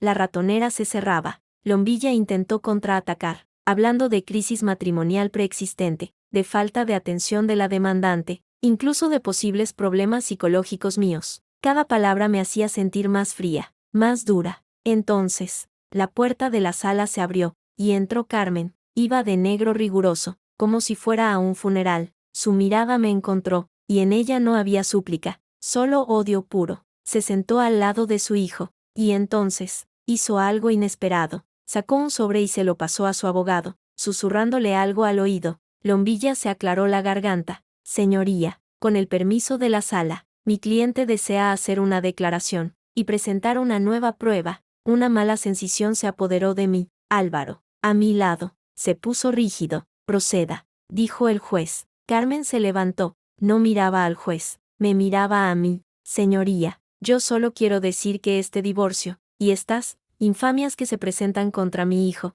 son parte de un plan orquestado por el hermano de la demandante, Álvaro Martínez, un hombre sin escrúpulos que ha intentado arruinar a nuestra familia por pura envidia. Objeción, dijo Montes. De pie, la señora no es parte en este juicio, y sus opiniones son irrelevantes. Déjela continuar, dijo el juez, con curiosidad. Carmen respiró hondo. Pero hay algo más, algo que Celia Martínez ha ocultado, o quizás, que ni siquiera sabe. Su mirada se volvió victoriosa. La muerte de sus padres no fue un accidente, fue negligencia. Negligencia de una empresa que vendió un vehículo con fallos mecánicos conocidos. Y esa empresa era distribuidora de la marca del coche, una empresa llamada Martínez y Asociados, dirigida por el padre de Celia, y después, por Álvaro Martínez. Un silencio de tumba llenó la sala. Yo no podía respirar. Mis padres, el accidente, siempre me habían dicho que fue un fallo mecánico imprevisible, un golpe de mala suerte. Álvaro, a mi lado, tenía el rostro convertido en una máscara de piedra. ¿Qué insinúa, señora?, preguntó el juez, fríamente. Que Álvaro Martínez y su padre ocultaron información sobre defectos en los vehículos que distribuían, para no perder un contrato jugoso, y 2 personas murieron por ello, los padres de Celia. Carmen señaló con un dedo tembloroso hacia Álvaro. Y ahora este hombre viene a dar lecciones de moral, a destruir a mi familia. Es un hipócrita, y su hermana es igual. Sabe la verdad y la ha ocultado. Todas las miradas se volvieron hacia mí. Sentí el suelo ceder bajo mis pies. No, no es verdad. logré decir, pero mi voz era un hilillo. Entonces, Álvaro se levantó, lentamente, su presencia llenó la sala. Con el permiso de la señoría, dijo, y su voz era tan tranquila, tan peligrosa, que hasta el juez asintió en silencio. Se acercó a la mesa de los Salazar, no a Carmen, a don Rodrigo, que había palidecido de forma alarmante. Don Rodrigo, dijo Álvaro, en un tono casi conversacional, ¿le contó su esposa toda la historia, o solo la parte que le convenía? Don Rodrigo no respondió, sudaba, porque la empresa distribuidora, sí, era Martínez y Asociados, pero el fallo no estaba en la distribución, estaba en el lote de piezas específico que un proveedor nos envió, un proveedor que usted, don Rodrigo, recomendó personalmente a mi padre, porque era amigo de la familia, un proveedor cuyos sobornos a control de calidad descubrimos demasiado tarde, después del accidente. Carmen gritó, mientes. Álvaro ni siquiera la miró, siguió hablando a don Rodrigo, pero en un tono que todos oían. Mi padre quiso denunciarles, quiso llevarles a los tribunales, pero usted, don Rodrigo, con sus contactos, con su influencia, lo impidió, amenazó con arruinarnos si hablábamos. Nos dijo que era un accidente trágico, y que lo mejor para todos, especialmente para la pobre niña huérfana, o sea, mi hermana, era cerrar el caso, y mi padre, destrozado, culpándose, aceptó, por miedo, por proteger lo poco que nos quedaba a Celia y a mí. Cada palabra era un martillazo. Yo miraba a mi hermano, a su perfil duro, y veía por primera vez el peso enorme que había cargado solo todos esos años. Así que, sí, doña Carmen, dijo Álvaro, volviéndose por fin hacia ella, hable, cuente su versión a los medios, y yo les cuento la mía, con los documentos de la investigación interna, con los nombres, con las pruebas de las transferencias de su marido al proveedor para que callara. ¿O cree que no tengo las copias? Carmen retrocedió como si la hubieran abofeteado. Don Rodrigo se llevó una mano al pecho, con dificultad para respirar. Esto es un chantaje, farfulló Lombilla, pero sin convicción. No, dijo el juez, golpeando ligeramente con el martillo. Esto parece material para otra sala, y para la fiscalía. En lo que a este divorcio respecta, la única cuestión aquí es la infidelidad del señor Salazar, que ha sido probada de manera más que suficiente. Miró a Diego, que parecía a punto de desmayarse. Señor Salazar, ¿tiene algo que añadir en su defensa? Diego alzó la vista, me miró a mí. Por primera vez en mucho tiempo, vi algo más allá de la arrogancia o el odio en sus ojos. Vergüenza, una vergüenza profunda, agónica. No, señoría, murmuró, no tengo nada que añadir. El juez asintió. En ese caso, y dado que no hay oposición en lo fundamental, fallo a favor de la demanda de divorcio, se disuelve el vínculo matrimonial. En cuanto a la liquidación de bienes gananciales, se estará a lo dispuesto en el acuerdo prenupcial, que atribuye el 70% a la demandante en caso de adulterio probado. El resto de cuestiones económicas las resolverán ustedes, o volverán a esta sala en otro momento. Caso cerrado. El martillazo sonó como un disparo. Era el fin. Salimos de la sala en medio de un silencio eléctrico. Don Rodrigo salió apoyándose en su mujer, sin mirar a nadie. Diego se quedó unos segundos más, inmóvil, hasta que su abogado le tocó el brazo. En el pasillo, la prensa nos esperaba. Álvaro me puso un brazo protector alrededor de los hombros e inició la marcha, sin detenerse. Señor Martínez, ¿qué hay de las acusaciones sobre la muerte de sus padres? Celia, ¿está usted al tanto de todo? Diego, ¿tiene algún comentario? Diego, acorralado, estalló, déjenme en paz, todo es mentira, es una conspiración. Empujó a un fotógrafo. El caos estalló. Álvaro no se detuvo, me guió fuera, hacia la salida, pero justo antes de salir a la calle, una figura se interpuso en nuestro camino. Era Victoria. Iba impecable, con un traje gris perla y una sonrisa profesional. Diego la vio y sus ojos se abrieron como platos. Victoria, ¿qué haces aquí? Ella lo ignoró por completo. Se dirigió al juez, que salía en ese momento. Señoría, con su permiso, soy Victoria Lacalle. Fui la abogada del fondo de inversión que trataba con Salazar Constructores, y testigo de la infidelidad de Diego Salazar. Quiero declarar, para que conste, que todo fue parte de un plan del señor Martínez para poner a prueba a su cuñado. El juez arqueó una ceja, entre curioso y molesto. El caso está cerrado, señorita, lo sé, pero la verdad debe saberse. Se volvió hacia Diego, y su sonrisa se volvió fría. Nunca estuve embarazada, Diego, y el bebé, bueno, eso lo inventó tu suegro. Digo, es suegro. Todo fue teatro. muy bien pagado. Por cierto, tuve que soportar tus monólogos sobre tu esposa, ingenuilla, y tu vida, asfixiante, pero valió la pena, para que una buena mujer viera finalmente de qué estabas hecho. Diego palideció de tal modo que creí que se desvanecería, pagada, por él, señaló a Álvaro con un dedo tembloroso. Por supuesto, dijo Álvaro, con suavidad, mi hermana valía un imperio. Tú no valías ni el anillo con el que la engañaste, y ahora, si me disculpas, tenemos una celebración. Nos abrimos paso entre la prensa, que ahora rugía con la nueva revelación. Las preguntas llovían, pero ya no importaban. Habíamos ganado. En el coche, una vez dentro, me desplomé contra el asiento. Temblaba incontrolablemente. Tus padres, dije, mirando a Álvaro, ¿es verdad lo que dijo? Él arrancó el coche y se unió al tráfico. Sí, pero no como ella lo contó. Hizo una pausa. El proveedor era un amigo de los Salazar. Don Rodrigo sabía de los sobornos, y quizás participó. Cuando el accidente ocurrió, usó toda su influencia para enterrarlo. Amenazó a mi padre con arruinarnos si hablábamos. Mi padre no era un santo. Había cerrado los ojos a algunas cosas para conseguir el contrato de distribución. Se sentía culpable, y aceptó el silencio. Por nosotros, por ti. Las lágrimas corrieron por mis mejillas, silenciosas. ¿Por qué no me lo contaste? ¿Para qué, Celia? ¿Para que crecieras con más odio? ¿Para que tu vida girara alrededor de la venganza? Ya tenía suficiente con haber perdido a mamá y a papá. Me miró, y en sus ojos vi al chico de 19 años que se había hecho cargo de todo. Mi venganza fue construir algo tan grande que los Salazar fueran insignificantes, y protegerte para que nunca tuvieras que mancharte las manos, hasta que te metiste con ellos por tu cuenta. Y lo de hoy, ¿sabías que Carmen lo sacaría? Lo sospechaba. Por eso tenía el dossier preparado. Es lo único que tenían. Un secreto podrido de hace 15 años. Ya no tiene poder, Celia. Solo es basura que han removido, y les ha salpicado a ellos. Guardamos silencio el resto del camino. No fuimos a su ático. Fue a un restaurante pequeño, familiar, en la Latina, uno al que solíamos ir cuando éramos niños, cuando papá nos llevaba los domingos. Pedimos tortilla y una jarra de vermut,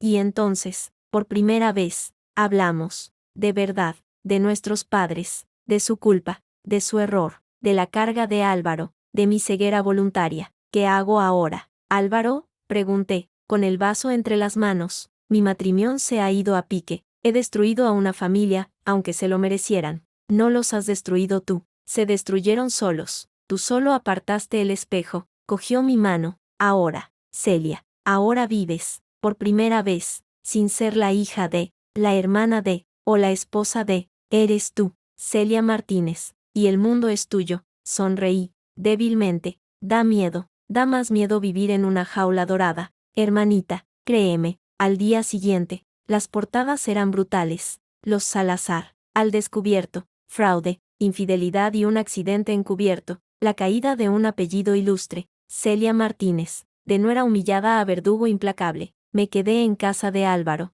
alejada del ruido, pero una llamada me sacó de mi ensimismamiento. Era doña Elvira. Celia, cariño, he leído los periódicos. Dios mío, qué circo. Su voz era cálida, firme. Te necesito aquí, en la galería. El proyecto de las mujeres artistas no va a investigarse solo. Y tu nombre ya está en el presupuesto. ¿Vienes o tengo que contratar a alguien con menos carácter? Ríe entre lágrimas. Voy, ahora mismo voy. Colgué y me vestí, no con el traje severo del juicio, con unos vaqueros, una camiseta, y una chaqueta de cuero que había comprado hacía una eternidad y que a Carmen le parecía vulgar. Me miré en el espejo, pálida, con ojeras, pero con los ojos limpios, por primera vez, limpios. Bajé a la calle, el sol de Madrid me dio en la cara, respiré hondo, y caminé, sin rumbo fijo, al principio, luego, mi cuerpo, por sí solo, tomó el camino hacia la galería, hacia mi trabajo, hacia mi vida. Pasé por delante de una joyería. En el escaparate,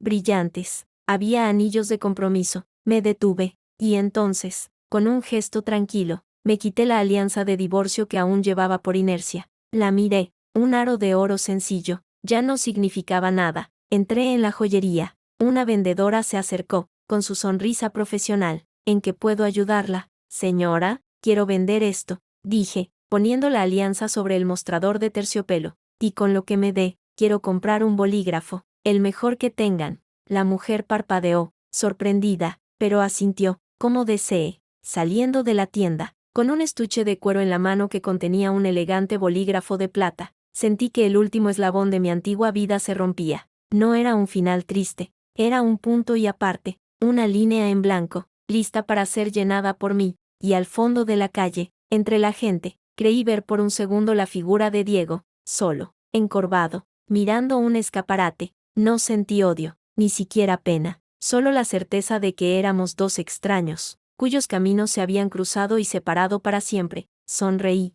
guardé el bolígrafo en mi bolso, y seguí caminando, hacia la galería, hacia las mujeres olvidadas del arte, hacia la primera página de mi propia historia. 6 meses después, el cielo sobre el barrio de Vallecas era del mismo azul intenso que había sobre la Moraleja el día de mi boda, pero aquí, el aire olía a polvo de yeso nuevo, a esperanza, y a libertad. Señora Martínez, los periodistas están listos, ¿podemos comenzar? Me volví hacia la joven de comunicación, con mi carpeta bajo el brazo. Llevaba un traje pantalón color crema, sencillo, y el pelo recogido en un moño que dejaba al descubierto la cara. Ya no me escondía. En un momento, Paula, miré hacia la fachada del primer bloque de viviendas. Sobre la entrada, una placa de acero pulido rezaba: Residencia Luz de Madrid, un proyecto de Celia Torres. Mi nombre primero, por decisión de Álvaro. Tú te has ganado esto, hermana, que sea lo primero que vean. El gentío era considerable. Vecinos del barrio, políticos locales, algunos curiosos, y por supuesto,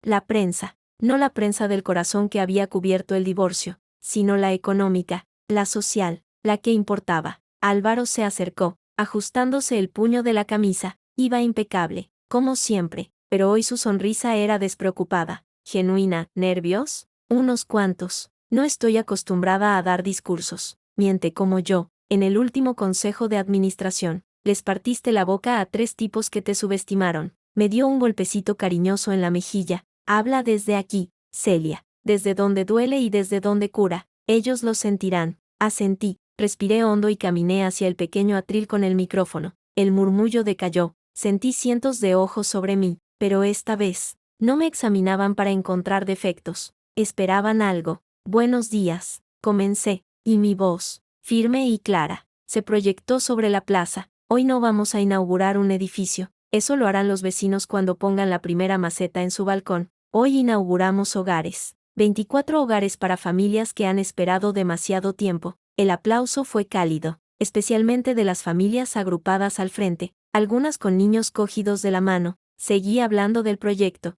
de la eficiencia energética, de los espacios comunes, pero luego, hice una pausa y miré directamente a las cámaras. Muchos me han preguntado por qué este proyecto, por qué ahora, y la respuesta es sencilla, porque creo que la vivienda no es un lujo, es un derecho, y porque creo que el poder, el que sea, económico, social, el que te da un apellido o el que te ganas a pulso, solo tiene un propósito decente: levantar a otros, no pisotearlos. Un silencio más profundo. Algunos de los periodistas intercambiaron miradas. Sabían a qué me refería, todo Madrid lo sabía. Este edificio es el primero de muchos, porque, Celia Torres, no se va a detener aquí. Vamos a construir hogares con dignidad, porque la dignidad, y aquí bajé un poco la voz, forzándoles a escuchar con atención, es lo último que se pierde, y a veces, es lo primero que hay que recuperar. El aplauso, esta vez, fue atronador. Bajé del atril, sonriendo, estrechando manos. Una señora mayor, de rostro surcado de arrugas, se acercó y me cogió la mano entre las suyas, ásperas y cálidas. Dios la bendiga, hija, por gente como usted, este país tiene arreglo. Sentí un nudo en la garganta. Gracias, de verdad. Álvaro se me acercó, con los ojos brillantes. Lo has clavado. Hasta he visto lagrimitas a algún político duro de pelar. Señor Martínez. Señora Martínez, una foto para la portada, gritó un fotógrafo. Nos colocamos delante de la placa, sonriendo. No era la foto de una sociedad perfecta, era la foto de una sociedad nueva, construida por nosotros. La celebración continuó en un restaurante del centro, más íntimo, solo con el equipo y algunos invitados estrechos. Fue allí, entre canapés y copas de cava, donde Javier, el arquitecto jefe del proyecto, se acercó. El discurso fue inspirador. Celia, casi me haces querer cambiar de profesión y dedicarme a la política. Javier tenía unos 40 años, pelo entrecano despeinado, y una sonrisa fácil que le llegaba a los ojos. Había sido un colaborador incansable, tratándome siempre como a una igual, desafiándome cuando no estaba de acuerdo, celebrando mis ideas cuando le convencían. Nunca había hecho un comentario sobre mi pasado, sobre mi apellido. Me gustaba por eso, con lo bueno que eres, Javier. Sería un desperdicio. Además, alguien tiene que diseñar los próximos edificios. Ya tengo ideas, dijo, bajando la voz. Para el próximo solar, en Carabanchel, he pensado en patios interiores más grandes, zonas verdes compartidas. ¿Te gustaría ver los bocetos? Podríamos quedar un día, sin el estrés de la obra de por medio. Era una invitación clara, y por primera vez en años, no sentí pánico, ni la urgencia de decir que sí para complacer, solo curiosidad, y un cosquilleo agradable. Me gustaría, respondí, con naturalidad. La semana que viene, su sonrisa se amplió. Perfecto, te mandaré un mensaje. En ese momento, mi teléfono vibró, un número no identificado. Lo rechacé. Volvió a vibrar. Un mensaje. Celia, soy Diego. Por favor, habla conmigo. Es urgente. Estoy abajo. El buen sabor de boca se esfumó.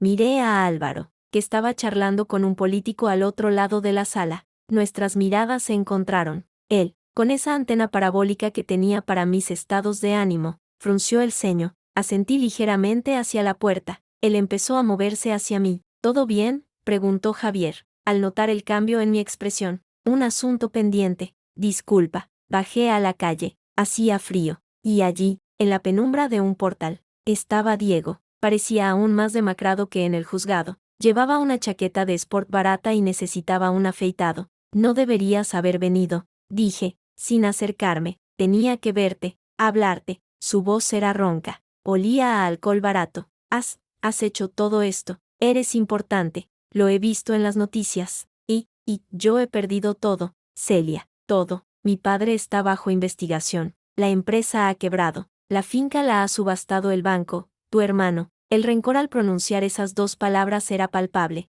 Vivo en un piso de protección oficial en Usera. Trabajo como comercial para una ferretería. Mis amigos ni me devuelven las llamadas. No dije nada, lo escuchaba, sin alegría, sin pena, como si me contara la trama de una película que no me interesaba. Pero he pensado, todo esto, esta caída, me ha hecho ver las cosas. Me ha hecho ver que te perdí, que eras lo mejor que me pasó. Dio un paso hacia adelante. Yo me mantuve firme. Podemos empezar de nuevo, Celia. Sin mi familia, sin el peso del apellido. Somos jóvenes. Tú tienes dinero ahora, influencia. Podrías ayudarme a levantar algo nuestro. Podríamos ser felices. De verdad, esta vez, la audacia, la absoluta falta de conciencia, me dejó sin aliento. No era una disculpa, era una propuesta de negocio. Yo ponía el capital, y él ponía su encanto devastado. ¿De verdad estás sugiriendo que vuelva contigo? Después de todo, el pasado ha pasado, he pagado por mis errores.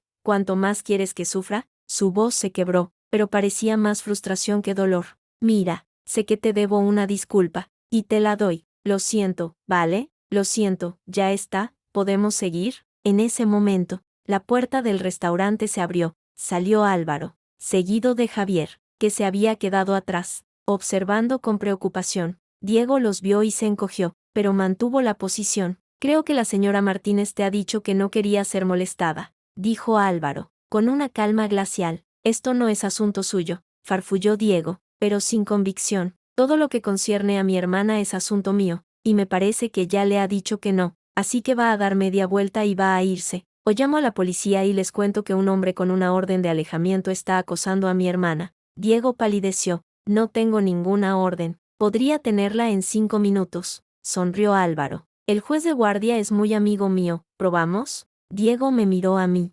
buscando un rescate, un atisbo de la mujer compasiva que fui. No la encontró, solo encontró a la dueña de su ruina. Eres igual que él, escupió, con lágrimas de rabia en los ojos. Dura, fría, sin corazón. Por primera vez, reaccioné, avancé un paso, hasta quedar a un palmo de su cara. No, Diego, tengo corazón, pero lo usé contigo, y tú lo rompiste en 1000 pedazos. Lo que queda no es dureza, es cicatriz. Y las cicatrices, añadí, bajando la voz a un susurro cortante, no sienten lástima por quien las causó. Se echó atrás, como si le hubiera pegado. dio media vuelta y se marchó, encorvado, derrotado, desapareciendo en la noche madrileña. Javier se acercó. ¿Necesitas algo? No, gracias. Respiré hondo. Ya está, se acabó. Álvaro puso una mano en mi hombro. ¿Seguro? Segurísimo. Miré a Javier. ¿Seguimos con la celebración? Creo que me queda una copa de cava por beber. Él sonrió, aliviado.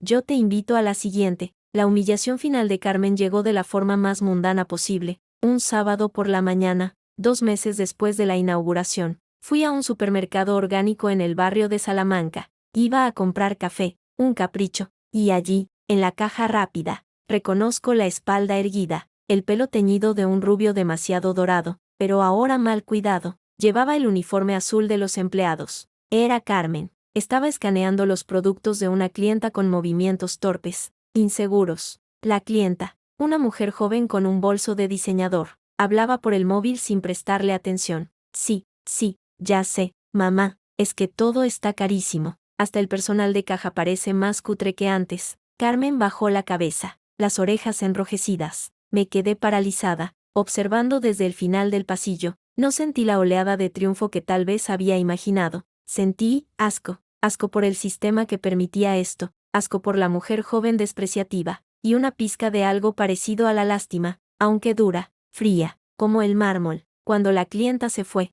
Carmen levantó la vista y me vio. Se quedó helada. En sus ojos pasó de todo: odio, vergüenza, miedo, orgullo herido. Bajó la mirada de nuevo, fingiendo ocuparse de algo bajo la caja. Podría haberme ido, pero no lo hice. Cogí mi paquete de café y me puse en su cola. No había nadie más. Cuando llegó mi turno, ella no me miró. Cogió el café, pasó el código de barras. Su mano, siempre llena de anillos, ahora solo llevaba la alianza, deslustrada. 7,20 €, murmuró, con una voz que no era el antiguo timbre imperioso, sino un hilo cansado. Saqué mi cartera, pagué con tarjeta. Cuando me dio el ticket y el café, nuestras manos no se tocaron. Hice como que me iba, pero luego me volví. Carmen. Ella alzó la vista, a la fuerza. Sus ojos estaban hundidos, rodeados de sombras. El turno de tarde aquí debe ser duro, con la gente que vuelve del trabajo, dije, con calma. Hay un puesto administrativo en la oficina de mi empresa, en Carabanchel.